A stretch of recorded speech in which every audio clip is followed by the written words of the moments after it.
குறைந்த நேரம், பயண கட்டணத்தில் சலுகை உள்ளிட்ட காரணங்களால் கடந்த ஒரு வாரத்தில் மட்டும் மெட்ரோ ரயில் சுமார் 2 லட்சம் பேர் பயணம் செய்துள்ளனர். சென்னை திருமங்கலம் நேரு பூங்கா இடையே சுரங்க வழித்தடத்தில் கடந்த 14ஆம் தேதி முதல் மெட்ரோ ரயில் சேவை தொடங்கப்பட்டது. இதன் மூலம் நேரு பூங்காவில் இருந்து நேரடியாக விமான நிலையம் வரை செல்ல வசதி ஏற்பட்டுள்ளது. இன்று வரை ஒரு வாரத்திற்கு பயண கட்டணத்தில் 40% சலுகை வழங்கப்பட்டிருந்தது. இதனால் கடந்த ஒரு வாரமாக சென்னையின் அனைத்து மெட்ரோ ரயில் வழித்தடங்களிலும் சேர்த்து தினமும் சராசரியாக 30,000 பேர் வரை பயணித்துள்ளனர். குறிப்பாக ஒரு வாரத்தில் 2 லட்சம் பேர் வரை பயணம் செய்துள்ளதாக மெட்ரோ ரயில் நிர்வாகம் தரப்பில் தெரிவிக்கப்பட்டுள்ளது. மெட்ரோ ரயில் பயணத்தின் போது மொபைல் போனில் பேசும் வசதி ஏற்படுத்தி தர வேண்டும் என மக்கள் கேட்டுக்கொண்டுள்ளனர். ஏர்போர்ட்லேருந்து கிளம்பி திருமங்கலம் வந்திருக்கேன் சார். இது வந்து 20-25 மினிட்ஸில் வந்துடுறேன். எனக்கு இதே ஆட்டோலன்னா ஒரு 300 ருபீஸ் வாங்குவேன். லேட்டாகவும் ஆகும், 1 ஹவர் ஆகும். எங்களுக்கு அங்கேருந்து ஈஸியாக பஸ்ஸுக்கு ட்ராவல் பண்ணுறதுக்கு ஈஸியாக இருக்குது. வேறு இடத்துக்கு போகிறது கூட ஈஸியாக இருக்குது. ஏர்போர்ட் போய்ட்டு ஏர்போர்ட்லேருந்து ரிட்டர்ன் வரும். ஹாப்பியாக இருக்குது ட்ராவல்ஸ். சார்ஜஸ் ரொம்ப கம்மியாக இருக்கிறதுனால ரொம்ப யூஸ்ஃபுல்லாக இருக்குது. ட்ராவல் வந்து பார்த்திங்கன்னா ஃபெசிலிட்டி நல்லா பண்ணியிருக்காங்க.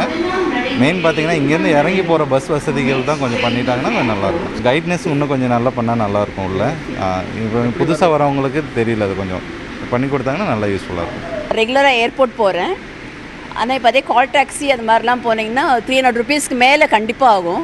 அது மட்டும் இல்லாமல் டிராஃபிக்னு ஒன்று இருக்கு இல்லையா, நமக்கு இந்த டிராஃபிக்கில் பார்த்தீங்கன்னா நிச்சயமாக ரொம்ப லேட் ஆகிடும். 1.5 ஹவர்ஸ் கூட அவங்க depends upon the traffic.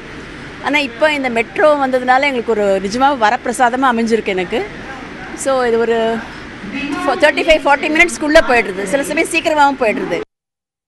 Nehru பூங்காவில் இருந்து விமான நிலையத்துக்கு மெட்ரோ ரயிலில் செல்ல 60 ரூபாய் கட்டணம் என்பதாலும், ஆட்டோவில் 300 ரூபாய் வரை கட்டணம் என்பதாலும் ஆட்டோ பயணிகளின் எண்ணிக்கை குறைந்துள்ளது என கூறுகிறார் ஓட்டுநர் ரஞ்சித். ஏற்கனவே ஆட்டோ தொழில் ரொம்ப டல் ஆகி போச்சு. இப்போ கார் டாக்ஸிங்கெல்லாம் நிறைய வந்துருச்சு. இப்போ இதில் மெட்ரோ ட்ரெயின் வேறு வந்துருச்சு. 60 ரூபாய்க்கு நேரு பார்க்கிலேருந்து ஏர்போர்ட்டுக்கு போகிறாங்க. அங்கேருந்து இங்கே வந்து அவங்கவுங்க லோக்கல் ஸ்டேஷனில் இறங்கி 20-30 கொடுத்து அவங்கவுங்க வீட்டுக்கு போகிறதுக்கு விடுறதுக்கு தான் நாங்கள் போயிட்டு இருக்கிறோம். சுரங்க மெட்ரோ ரயில் சேவை தொடங்கிவிட்ட போதிலும் தங்களுக்கு வரவேண்டிய வாடிக்கையாளர்கள் தொடர்ந்து வருவதாகவும், மெட்ரோ ரயில் சேவை சிறப்பானதாக மாறும் பட்சத்தில் தங்களுக்கு ஓரளவு பாதிப்பு ஏற்படலாம் என்றும் கூறுகிறார் கால் டாக்ஸி ஓட்டுநர் ஆரோக்கியசாமி. கொஞ்சம் பாதிப்பு இருக்க தான் செய்யும். லக்கேஜ் எடுத்துகிட்டு போக முடியாது அதில் போகும்போது, ஏர்போர்ட் போகும்போது. ஸோ அதெல்லாம் வந்து தூக்கி ஏற்றி இறக்குறதுக்கு நம்ம ஆட்கள் இன்னும் பழகலை. ரெண்டாவது மெட்ரோவுக்கே இன்னும் வந்து நம்ம ஆட்கள் பழகணும். பழகினா தான் வந்து அது ஆவரேஜ் அந்த மெட்ரோ வந்து அது வரைக்கும் உங்கள் தொழில் பிரச்சனை, எங்கள் தொழிலுக்கு எப்போதும் பிரச்சனை இல்லை. ஆமாம், அதுக்குன்னு வர்றவங்க வந்துட்டு தான் இருப்பாங்க. ஏன்னா ஸ்டெப்ஸு ஏற இறங்கணும், எக்ஸலேட்டர்லாம் வந்து நம்ம மக்கள் இன்னும் சரியாக பழகவே இல்லை பார்த்துக்கோங்க. ஸோ எங்களுக்கு ஆவரேஜாக போகிறது போயிட்டு தான். மெட்ரோ ரயில் நிறுவனம் அறிவித்துள்ள ஒரு வார கட்டண சலுகை இன்றோடு நிறைவடைகிறது.